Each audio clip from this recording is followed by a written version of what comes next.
Asdeqa, salam alaikum, bonjour ou bonsoir les amis. J'espère que vous allez bien partout où vous vous trouvez. En tout cas, c'est ce que je vous souhaite et pour le meilleur de toutes les situations. Bienvenue sur votre chaîne Bled Magharibia et merci de nous recevoir chez vous et parmi vous. Pour ma part, je suis ravi et heureux de vous retrouver une nouvelle fois. Cette 310e vidéo vient vers vous pour vous proposer ce qui fait débat, c'est-à-dire ce qui fait la petite discussion à chacune de nos entrevues. Et comme vous le savez, le CQFD de votre Bled Magharibia se consacre à cette actualité nord-africaine pour vous la résumer très brièvement en quelques mots qui sont dénichés ici et là parmi justement cette actualité de cette région. Et cette fois-ci, c'est un tout autre sujet, oui, tout à fait un autre sujet sur lequel se penche votre CQFD. Et justement, ce CQFD se consacre cette fois-ci à ces fameux mercenaires, oui, ces fameux mercenaires dénommés Wagner, oui, Wagner. Ces mercenaires qui appartiennent apparemment à ce chef du Kremlin. En effet, sans réelle existence officielle, ce Wagner, oui, ce Wagner est une véritable structure, une structure secrète, comptant un peu plus de 10 000 hommes, paraît-il. Et son terrain d'action actuel et de prédilection, qui plus est l'Afrique, oui, et l'Afrique en ce moment. Et pour conquérir le monde, tout ce monde, en sous-main, un certain Vladimir Poutine utilise ce groupe, oui, ce groupe de mercenaires. Il l'utilise. Son nom de code, bien évidemment, le nom de code utilisé est Wagner. Oui, Wagner, pas moins que ça. Et Wagner, pour les amateurs d'opéra, ce nom évoque la Walkyrie ou encore cette Tanzhauser pour les férus d'histoire qui l'associent, ce Wagner donc, au nazisme, puisqu'un certain Adolf Hitler était un fervent admirateur de ce compositeur de musique classique du nom complet de Wilhelm Richard Wagner. Oui, Wilhelm Richard Wagner. Et aujourd'hui, Wagner est utilisé comme un nom tout simplement, une nomination d'un inquiétant groupe paramilitaire russe. Mais ce groupe paramilitaire, qui est-il vraiment? Et que veut-il exactement, ce groupe paramilitaire russe? Il faut savoir, chers amis, que plusieurs journalistes, oui, avant de commencer toute explication, il faut savoir que plusieurs journalistes ont été tués pour avoir osé enquêter sur ce Wagner justement. Et pas plus tard que ce dimanche dernier, à 21 h, sur France 5, qui proposait néanmoins un documentaire très fouillé sur ce sujet de Wagner, cette armée de l'ombre de ce Vladimir Poutine. Toutefois, ce groupe essaie de passer inaperçu entre les mailles du filet, ni vu, ni connu. Donc, en tout cas, voilà ce que déclare un bon initié, oui, un bon initié à propos de ce fameux Wagner. Wagner, vous vous posez la question à propos de ce Wagner? Eh bien, jamais entendu parler. C'est en substance ce que répond ce même Vladimir Poutine quand on l'interroge sur ce groupe de mercenaires qui serait pourtant à la solde du Kremlin.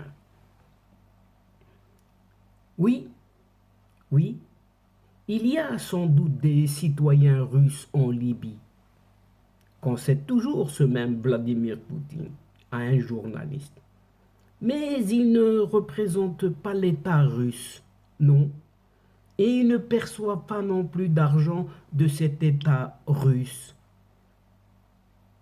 Officiellement, ce Wagner n'existe pas. Et pourtant, oui, et pourtant, l'histoire commence en fait en 2014, dans la région du Donbass, à l'est de l'Ukraine, qui fait l'objet d'une discussion actuellement entre justement cette Ukraine et cette Russie de Vladimir Poutine. Toujours ce Vladimir Poutine estime que ce territoire de Donbass et un autre lui reviennent. Oui, que ces deux territoires lui reviennent. Alors, en 2014 donc, que la guerre civile y fait rage, des combattants russes viennent prêter main forte aux séparatistes pro-Moscou. Mais ce ne sont pas des soldats de l'armée officielle. Non, ce ne sont que quelques 10 000 hommes composant en tout et pour tout ce groupe Wagner, justement. En effet, ce groupe paramilitaire, Wagner, a été fondé par un vétéran des forces spéciales russes, du nom de Dimitri Outkin. Et ce Dimitri Outkin est un grand admirateur d'un certain Adolf Hitler. Et il a pris comme nom Wagner pour dénomination de guerre. Toujours ce Dimitri Outkin recrute des mercenaires à qui il propose un salaire très attractif. Et donc, depuis 2014, on estime que 10 000 hommes, oui, 10 000 hommes, ont répondu à son appel.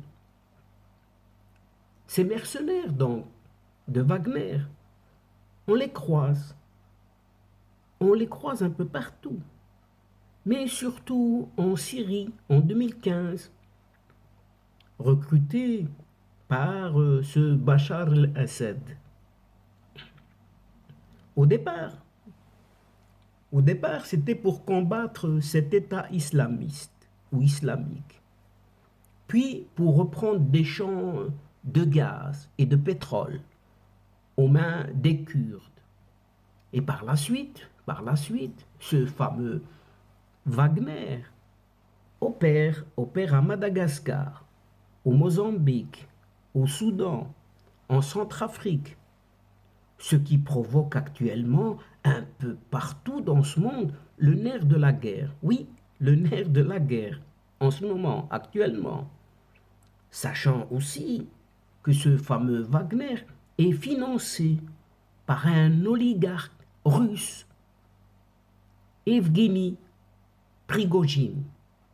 Evgeny Prigojine n'est autre qu'un businessman au passé trouble et l'un des hommes de main justement de ce Vladimir Poutine.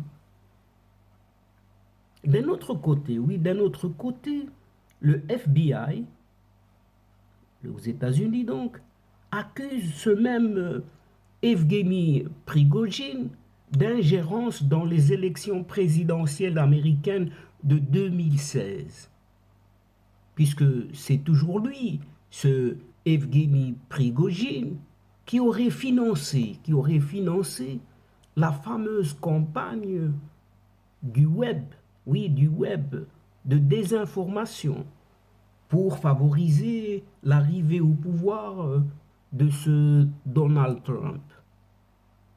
Et si Evgeny Prigojine paie les mercenaires, il le fait probablement à la demande de son ami, toujours ce Vladimir Poutine. D'autant plus que les hommes sont équipés de matériel militaire russe uniquement. Et il ne s'agit donc pas de quelques barbouzes financées par un illuminé. Non, non, Wagner est bel et bien une véritable structure secrète du pouvoir russe, avec cet objectif de la mainmise, surtout actuellement, sur cette Afrique. Et Vladimir Poutine ne veut pas en rester là seulement, puisqu'il rêve de restaurer cette grandeur passée de sa Russie. Et pour cela, ce groupe Wagner est l'un de ses outils. Oui, ce groupe Wagner est l'un des outils de ce Vladimir Poutine pour y parvenir, tout en lui permettant de prendre discrètement le pouvoir sur toute une partie des régions un peu partout dans le monde. Et c'est à l'instar de cette Centrafrique, justement. Et pour aider ce pays dans la tourmente, eh bien, la Russie a envoyé, soi-disant, en passant, du personnel de sécurité. Oui, vous entendez bien, du personnel de sécurité, mais sous d'autres noms ou d'autres nominations. Un personnel de sécurité qui n'a pas tardé à s'infiltrer dans les coulisses du pouvoir et à mettre la main sur les ressources naturelles, bien évidemment. Vladimir Poutine est ravi, oui, ravi, content, heureux même de voir aussi tomber dans son escarcelle un pays qui était jusque-là sous influence française. Et son ami Evgeny Prigojine se paie largement en exploitant les mines de diamants de ces pays africains où se trouve justement ce Wagner, partout où il se trouve. Bien évidemment, là où Wagner existe, les meurtres aussi, les exactions aussi, et tout est permis. Oui, tout est permis. Wagner ne respecte pas les lois de la guerre. Et en décembre dernier, l'Union européenne s'est dite vivement préoccupée par ce sujet. Et que faire de plus? Oui, que faire de plus alors qu'il n'existe officiellement ni guerre ni Wagner? Oui, tout reste sous silence. Avec son armée de l'ombre, eh bien, ce Vladimir Poutine défie les institutions internationales avec un prochain objectif de Moscou. Eh bien, c'est ce Mali, oui, ce Mali, avec la complicité de son allié de toujours, eh bien, pour pouvoir se frayer un passage bien autorisé par ce pouvoir politico-militaire algérien. Et donc, chers amis et chers adeptes de la chaîne, c'est ici que prend fin cette séquence en prenant congé de vous. Mais néanmoins, nous espérons vous revoir, vous retrouver très très bientôt avec un immense plaisir pour vous relater d'autres sujets, d'autres thèmes lors des prochaines vidéos de votre Ce qui fait débat, c'est-à-dire ce qui fait la petite discussion entre nous. Merci pour votre confiance, pour votre fidélité, votre patience et votre participation, de nous écouter et de nous suivre jusqu'au bout. Mais nous attendons énormément votre soutien en nous aidant, en nous encourageant. Mais néanmoins, n'oubliez pas votre chaîne en vous y abonnant, très très nombreux, afin d'être informés rapidement, et ce en toute primeur, bien sûr. N'hésitez surtout pas de partager au grand maximum partout autour de vous, où vous le pouvez, les séquences vidéo de votre chaîne. Pour moi, il ne me reste plus qu'à vous dire au revoir les amis, asdiqa. Salam alaikum wa rahmatullah wa barakatuh. À la prochaine fois et à bientôt. إلى اللقاء في حصة أخرى إن شاء الله. مع السلامة.